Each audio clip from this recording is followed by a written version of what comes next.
In this video, we are going to understand Fourier's law, which is useful when we want to quantitatively find the amount of conduction heat transfer which is happening. So, as I said earlier, Fourier's law involves the rate of heat transfer, thermal conductivity, and the temperature gradient.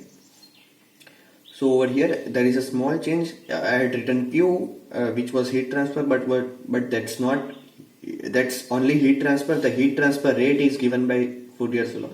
So over here the rate will be symbolized using a dot at the top. So let me again clarify all the symbols. So Q was heat transfer, heat transferred. Q dot was the rate of heat transfer, HT, heat transfer. And then we are going to define Q, small q, which is heat flux. How do we define that? I'll just go into it a bit later. Then T was temperature. Small t will be time. X, Y, Z are spatial coordinates.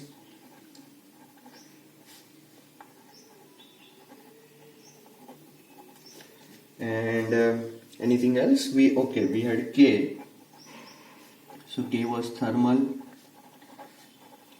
conductivity. So these are the symbols we'll be using right now. So Fourier's law basically defines or says that heat flux, the heat flux is directly dependent on temperature gradient. Temperature gradient, grad, right? Temperature grad. So heat flux was Q, and that is directly dependent on temperature gradient. Now let's get clarification regarding Q. So Q, heat flux, is equal to the rate of heat transfer per unit area.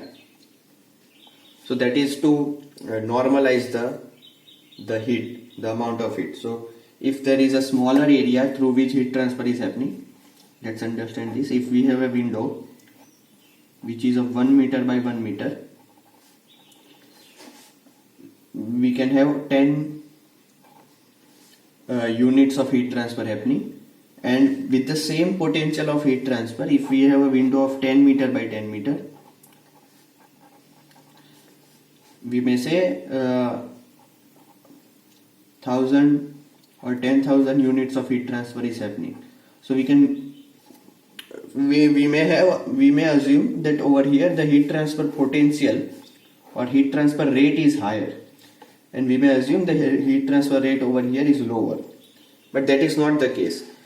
These units are amount of heat which is transferred. These units are amount of heat which is transferred. But what normalizes it with respect to what was the potential through which we can have the heat transfer. So over here this 10,000 should be divided by 100, and we may have 100 as the amount of energy units per meter square. Over here it was 10 unit per 1 meter square. So over here that's how we should be comparing. This is 100 units per meter square, this is 10 units per meter square. So we have normalized the amount of potential it had. Here the potential was only having heat transfer using 1 meter square area. Over here we had a potential area of 100 meters square. So that was the difference. So we should not directly compare 10 and 10,000. We should first normalize that heat transfer potential and then compare. So over here the heat flux is that normalized type of rate of heat transfer. So Q dot was rate, A was the area. So let's define let's define perpendicular area. So this is perpendicular, right? I'm writing, so if someone doesn't know the symbol, he gets to know it. So this is the basic Fourier's law, and let me just define some or go and derive these things properly. So we start with heat flux, which is Q dot upon A is equal to some proportionality constant. So that proportionality constant over here is thermal conductivity, dt by dx. There is one complexity involved.